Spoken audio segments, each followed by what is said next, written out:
Hello, everyone. This is Professor Reena Randir, and today we are going to study the most important points of fuel cell technology. The main learning objectives is to understand how fuel cells work, what are the main benefits, a very brief history, the different types of fuel cells. Our focus is hydrogen fuel cells.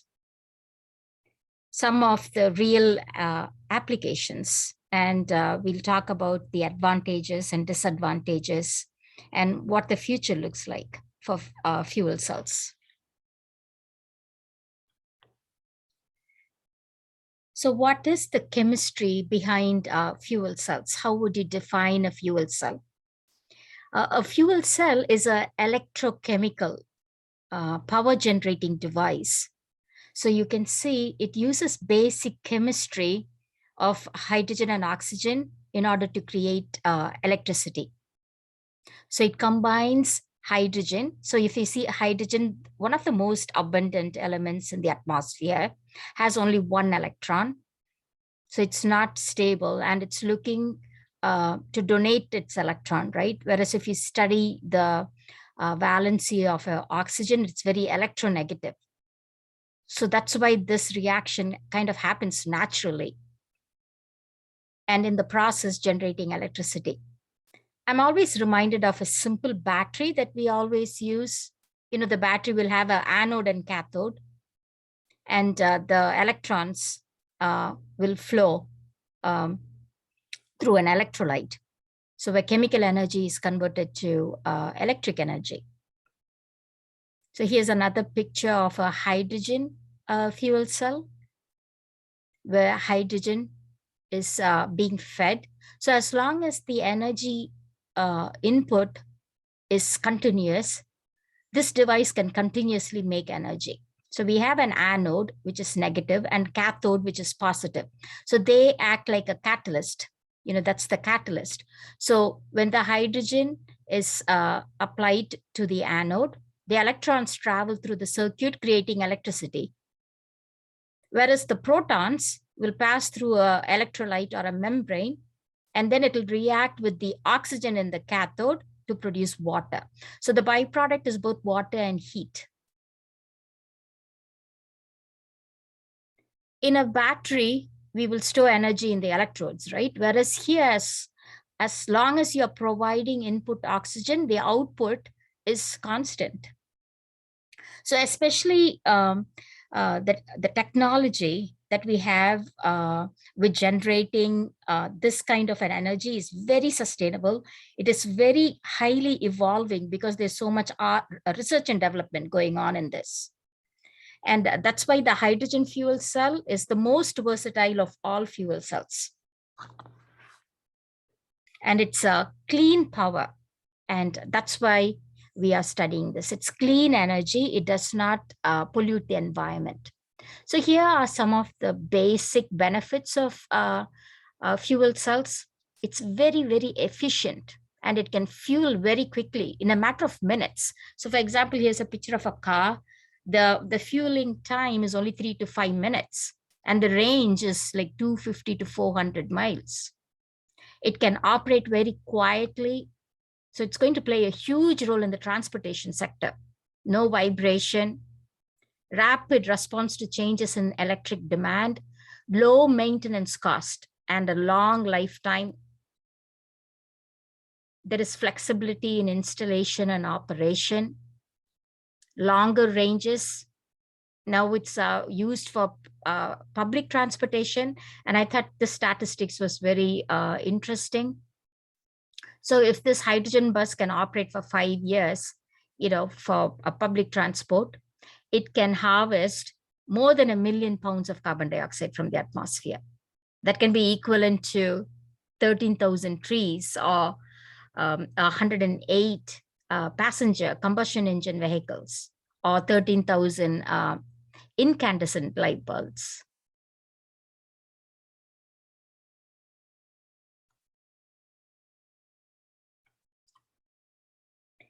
The fuel efficiency in a fuel cell is very, very high. For example, cars that use fossil fuels, which has an internal combustion engine, the efficiency is only around 20%. Just imagine, apart from polluting the environment, 80% of the energy in the car, like if you're using gasoline, is lost as heat. Whereas in a hydrogen fuel cells, it is 3 times more, 60%, which is very high. So the picture on the right is showing the efficiency of the different fuels that are currently used. Gasoline is in the bottom here, followed by like a diesel, and the fuel cells are right on top.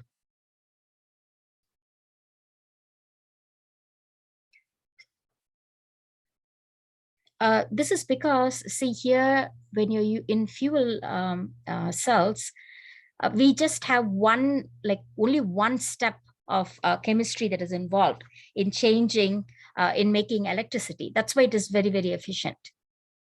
So we are getting double the fuel efficiency. There is no pistons or transmission or oil changes in a hydrogen fuel car that you usually have in a regular car.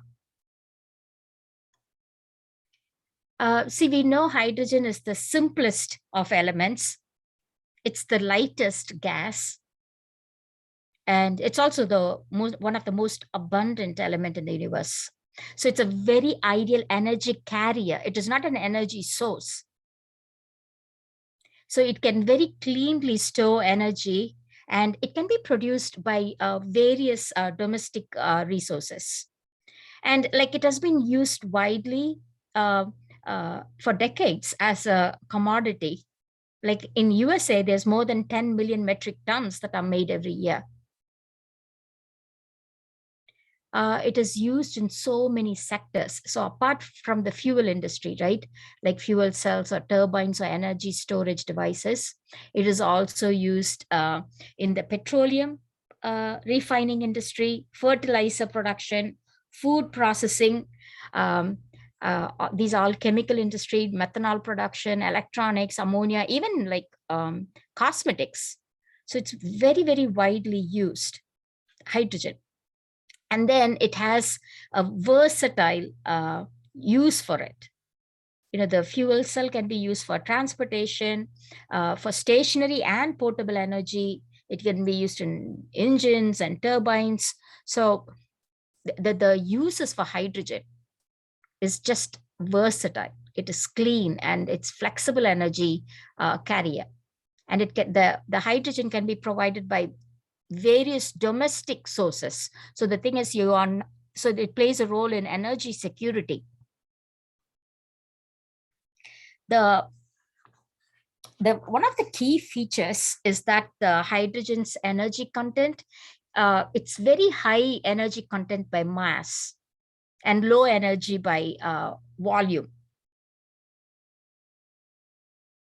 So in other words, hydrogen has about approximately 4 times less energy content if you compare it with gasoline. So in other words, you need a lot of space. So 3 times more energy content by mass and 4 times less energy content by volume. So what this is showing is you need more space to store it. So this is one of the drawbacks. And this makes, storing hydrogen is difficult, and especially when space is limited. So even though the energy by volume is worse, and it takes more energy to produce, deliver, and store hydrogen, still the fuel is more efficient, and it kind of makes up for those drawbacks. So we've seen it's efficient. Hydrogen can be domestically made. So the efficiency in a fuel car is 2 or 3 times more. And you can use domestic fuels like natural gas, renewable resources, nuclear and coal to make the starting material. It's very convenient, it's quiet, it's clean. The uses are just so varied. You can just scale it up. That means they usually stack up the fuel cells in order to increase the amount of power that they can produce. I have seen these tall stacks of like a fuel generator that is used as backup in malls and so forth. So they can power buildings, huge buildings, and it's like a small laptop also, or a watch, and also huge buildings. So it's very versatile, efficient, it's convenient, it's domestic, it's versatile.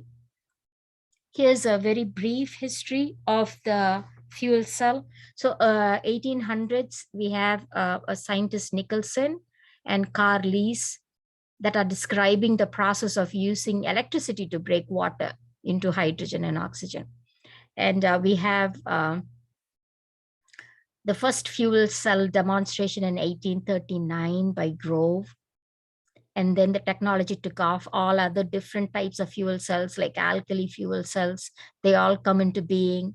And experiments with like high temperature and low temperature fuel cells are being researched. And I just want to mention 1960s, NASA uses a alkali fuel cell in the Apollo spacecraft. And then from 1990 onwards, there's intense research all over the world. Japan, China, Germany, USA are leading the world in this technology. So how does a fuel cell work? So if you see, here's a picture of a fuel cell. You have an anode, and anode is negatively charged. It has a cathode, which is positively charged, and it has a electrolyte membrane. So this is where the electrolyte is. So this works by passing hydrogen through the anode and oxygen through the cathode. And at the anode side, there is a catalyst that will split the hydrogen into electrons and protons. So the electrons will flow through a circuit, creating electricity, and the protons will pass through a porous electrolyte membrane. And then they will react with the incoming oxygen in order to produce water. And heat is one of the byproducts of this. And here's the voltage output for one fuel cell. So that's why they are stacked.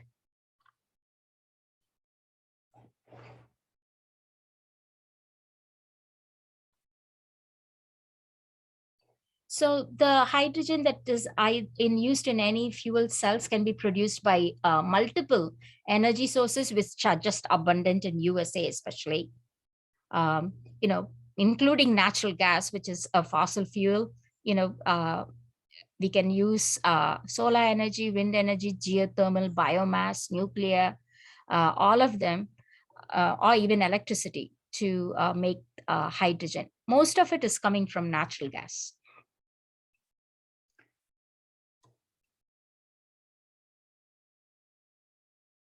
Most of today's hydrogen is produced by natural gas through a process called steam methane reforming. What is electrolysis?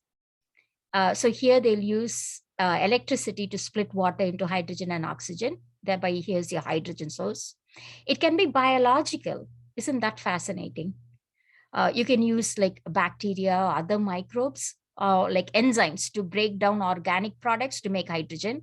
So we are looking for a source of hydrogen. So these are all the sources, or direct solar water splitting and steam methane reforming, where steam and hydrocarbons come together under high temperature in order to create hydrogen.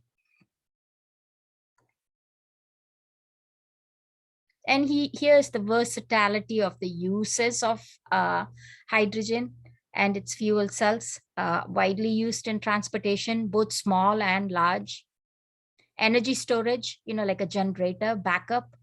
It is interest from cell phone towers, data centers, hospitals. So we have stationary fuel cell stations like this. The largest use is for petroleum refinery. And the second largest use is for chemical industry. What are the different types of fuel cells? The fuel cells are classified depending on the electrolyte it uses. See, most of the time the anode, you can see it uses hydrogen, and you can see the different temperature ranges where the different fuel cells are working. And the oxidizer is mainly oxygen or air. And the difference in the different fuel cells is the electrolyte. It can be potassium hydroxide, phosphoric acid, perfluorosulfonic acid, and so forth. Let's look at a few examples. And here is a alkali fuel cell. Best known for its performance in NASA Apollo mission in the 1960s and 70s. So this can provide both electricity and water for the astronauts. So here they use a porous electrolyte that is saturated with an alkali solution. And you can see the efficiency is very, very high. Carbon dioxide can't, this alkali, see it says it's highly sensitive when exposed to carbon dioxide. So it is ideal for use in controlled spaces like aerospace application or underwater application. Here is an example of solid oxide fuel cells. This is requiring high temperature fuel cells. They operate at very high temperatures. And here the electrolyte is a dense layer of ceramic that is used as the electrolyte. Again, it's very high efficiency, and it can be used to power homes, large buildings, and businesses. Phosphoric acid fuel cells, the electrolyte is phosphoric acid. Here it uses a platinum catalyst that can be expensive. Again, this is also efficient. It's common to see these as backup energy demands in hospitals, schools, and also industry. Direct methanol fuel cell. Here they use a polymer membrane as an electrolyte and a platinum catalyst. Working temperatures around 250 degrees Fahrenheit. And here they are used for small electronics, battery chargers, laptops, and also larger applications like telecommunications backup. Here's the proton exchange membrane fuel cell. They use a polymer membrane for its electrolyte and a platinum catalyst. But the main advantage is it can operate under cooler temperatures. This is also a good efficiency, 40 to 60% efficiency. And it can be scaled up as needed, very commonly used in telecommunications, data centers, and residential markets. Molten carbonate fuel cell, they operate at temperatures, very high temperatures. They use molten carbonate salt mixture that is suspended in a ceramic matrix. So very high temperature, but very also high efficiencies. So they are deployed in stationary applications, high quality backup for businesses. This is very interesting. So here in the electrode, you can see there's a biofilm. So this is a microbial fuel cell. So the bacterial biofilm means like a plaque, like how bacteria can cause plaque in your teeth. They form this layer on the anode here. So geobacter sulfur reductants. So here in the anode chamber, when there is oxygen starved organic material, because of the enzymatic activity of the bacteria, it can break it down and it can have this electricity going to make electricity and clean water. So this is a very attractive alternative for sewage water treatments. So a microbial fuel cell is a type of bio electrochemical fuel cell. So here it generates electricity by diverting the electrons produced by microbial oxidation of reduced compounds on the anode to the high energy oxidized compounds like oxygen in the cathode. And there is an external electric circuit. So this is also becoming more popular. And this slide is repeating the advantages and the disadvantages I told you about. So let's look. So it's clean energy. It's very efficient, doesn't produce any greenhouse gases or air pollutants, and it can charge very quickly. And as long as you keep providing the fuel hydrogen, it will keep on producing electricity. The main disadvantage, of course, is the storage. It's bulky and it's hard to contain the hydrogen gas. So it's a gas, so transporting and storing becomes a problem. And especially if it's very cold, the water will freeze. So there's added technology in order to overcome those problems. And moreover, currently it's expensive. It is not cost effective.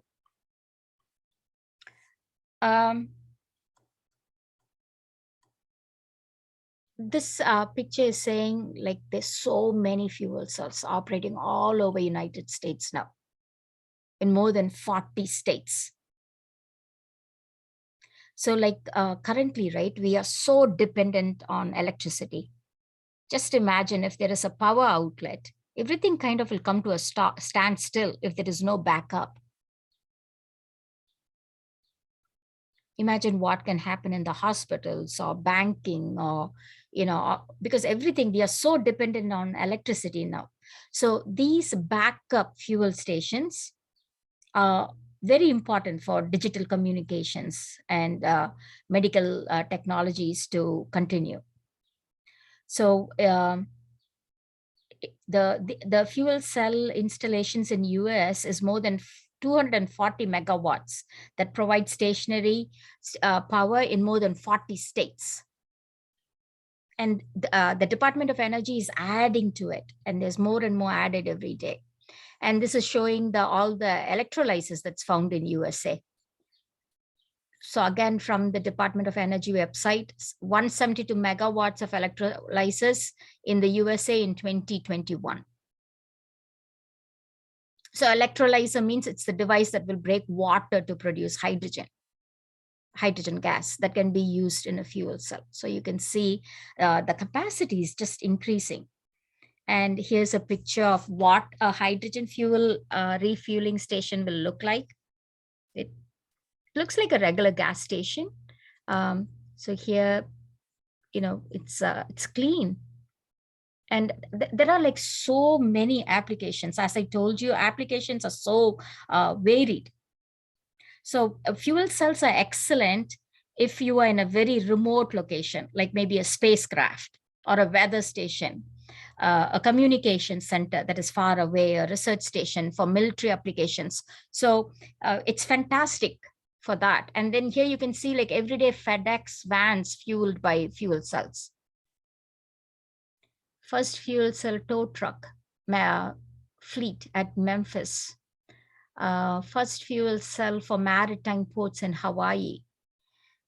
Fuel cells provide backup power when there was a hurricane in the Northwest. It even fueled the World Trade Center. So it's just excellent. It's becoming more and more popular in the world now. It's also popular in other parts of the world. It's highly accepted in countries like Germany, Japan, Korea, France, United Kingdom. So that like the whole world is trying to transition to clean energy. Fuel cells is right there on top of the list. So here we have the world's first 4-seater engine made by Germans that is running on fuel cells. Here is the car that is launched in Paris, a community in Japan that the whole community and houses run on fuel cells. And here we have a huge, looks like a bullet train in Germany that is fueled by fuel cells.